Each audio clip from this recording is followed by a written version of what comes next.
Hailey Bieber has just sold her beauty brand Rhode Beauty to Elf Cosmetics for a reported $1 billion. So she's not a billionaire yet, but she's definitely on track to become one in the upcoming years because of this sale. And I'm surprised by it because they just reported that Rhode was going to be sold in Sephora stores just a week prior, and I thought that meant she was more invested in the future of the brand. But this was what she posted on Instagram following the report of the sale. When I launched Rhode in 2022, I always had big dreams for the company. So today I'm incredibly excited and proud to announce that we are partnering with Elf Beauty as we step into this next chapter in the world of Rhode. I found a like-minded disruptor with a vision to be a different kind of company that believes in big ideas and innovation the same way I do and will help us continue to grow the brand. I feel invigorated, excited, and more ready than ever to step into an even bigger role as Chief Creative Officer and Head of Innovation of Rhode, as well as a strategic advisor to Elf Beauty. Thank you to the amazing team who have helped me build over the years. I couldn't have done it without all of you, and to our Rhode community. Thank you for being the most supportive and for being on this journey. Everything is a journey. This next chapter is going to be even more incredible together. This is only the beginning. That was like 3 years of business turning it into $1 billion company. Very early. Yeah, and it's something that, like, I know men have no clue about, and I don't even pay that much attention to the beauty industry because I don't like buy makeup. I feel like this used to be a thing where in the 2010s, girls were really obsessed with buying makeup, and then they stopped caring and started buying a bunch of skincare. Probably during the pandemic because you didn't have a reason to put on makeup anymore. But the most popular product in Hailey Bieber's line by far is this lip gloss. And the genius of it all is that she released a phone case in tandem with the lip gloss that is like, it has a slot where you put the lip gloss in the phone case and carry it around with you all day. That's pretty genius. Like, I have to give her props for that. Yeah. So it's like a whole personal lifestyle brand and a status marker to have like the phone case with the lip gloss. Girls are really into it. But the interesting part of Hailey Bieber's sale of her beauty brand is not just the sale. It is the rumor mill around the breakdown, the alleged breakdown of her marriage with Justin Bieber. And people are basically saying that Hailey sold the brand to help Justin Bieber as he is sinking toward bankruptcy. and that was one of the reactions. They said, oh, Justin Bieber is truly in debt. Here is a photo of what it looks like when your wife has finally got all the money in the relationship.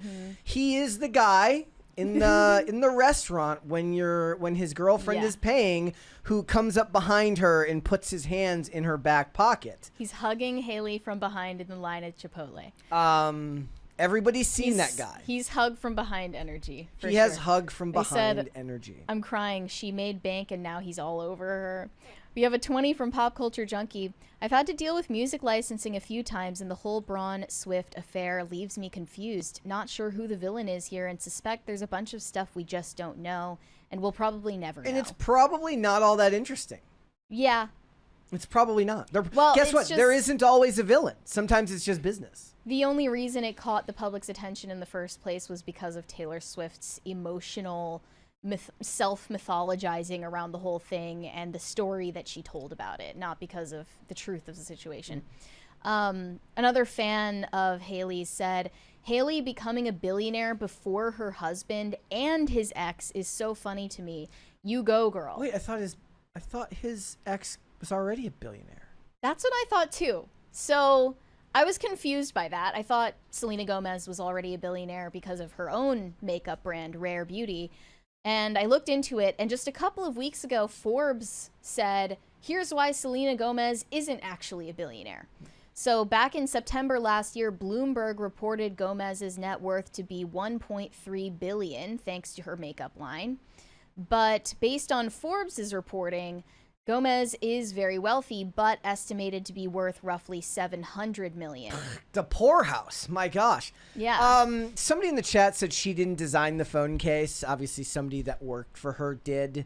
Yes, but it says Hailey Bieber's Road Beauty viral peptide lip tint phone case was designed by someone named Sam Sontag, the former brand designer at Glossier. That makes sense. So yeah, but that person is never going to get the credit. No, it's like the guy who invented the Super Soaker. And also, it was noted that Hailey Bieber didn't own 100% of her makeup line in the first place, so the $1 billion sale would not automatically make her a billionaire, especially after taxes, and other holders of the company. And I don't know. I just think that people are going to use this and weaponize it against her marriage and Justin, especially as he's rumored to be going broke, and the sale of his music catalog was a sign that things are going downhill for him. He's gonna be fine. He would be fine without her, but he's definitely more than financially okay as long as he stays in this relationship, hence the gold digger allegations.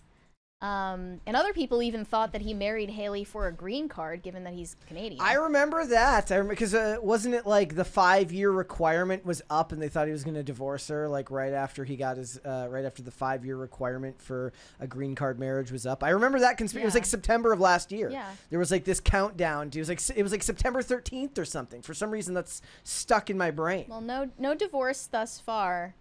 But it doesn't help that Justin has constantly made jokes about them being in an arranged marriage and weird. I mean, it just seems normal for like a random baby boomer to say like, oh, the old ball and chain. But he's made so many remarks like that, including at one point telling Hailey on a live stream, if you weren't so hot, I wouldn't have stayed with you this long or something. Like, okay, here's the thing. That type of comment, it depends on the couple and their sense of humor together, right? Depending on who they are. That's never for public consumption because it will never be taken that way. No, and he seems to have zero discretion on social media about that type of thing. Yeah. But his comment about the arranged marriage, that was in an interview on Ellen that he said that. And he was saying it in earnest, and people laughed because they were like, oh, haha, what a funny joke, Justin. But it didn't come off that way. Yeah. So I don't know. I think that it's just a bad look for her to be with someone who allegedly is using her for money. I mean, I don't know if the idea here is bad look. They're young still. I mean, respectively speaking, they're not. They haven't been married all that long, and tumultuous times can pass. One of the things about the internet is you tend to bottle everything up, and everything feels very condensed as if it's all happening at once. Getting out of the news cycle would be good, but that's almost impossible when you reach a certain level of fame. It seems like a sewer slide for a marriage, if anything, to have to constantly be in the news and have your interactions framed a certain way. We're even doing that right now in a lot of respects. But for them, it's inevitable. And it's unless you marry someone completely out of the spotlight and you work real hard to keep it that way. I was just reading today Dolly Parton talking about like how her husband, who passed recently, had been sick for a very long time. And not many people knew because Dolly Parton kept that part of her life very private. For as public as she was with her good deeds and her business and all that stuff, she kept her private life very private. But that's kind of reminiscent of a bygone era. That's something that an older generation would see value in that younger celebrities just aren't going to get. That is a generational difference. Because in contrast, you have Hailey Bieber doing an interview in Vogue where she's going into detail about her traumatic birth experience and how she was induced and all of these medical traumas that she went through. And, you have Justin Bieber writing emotional essays about his interior life on Instagram next to a picture of a stingray. And you just feel like it's too much that they're sharing, but because they're young, I guess that's their mode of being. They don't know another way to behave. I'm sure there are online. plenty of young celebrities who see the wisdom. I was even, we're going to get into it with Jenna Ortega. She said she got a flip phone because social media was bad for her. And I'm sure some of them recognize the danger that it poses to relationships, but not enough of them. If the number isn't 100%, it's not enough of them. Common sense ain't common. Thanks for watching. Listen to full episodes of Pop Culture Crisis on Spotify. Keep up with us on social media and make sure you subscribe and ring that bell so you never miss the show. Bye, guys.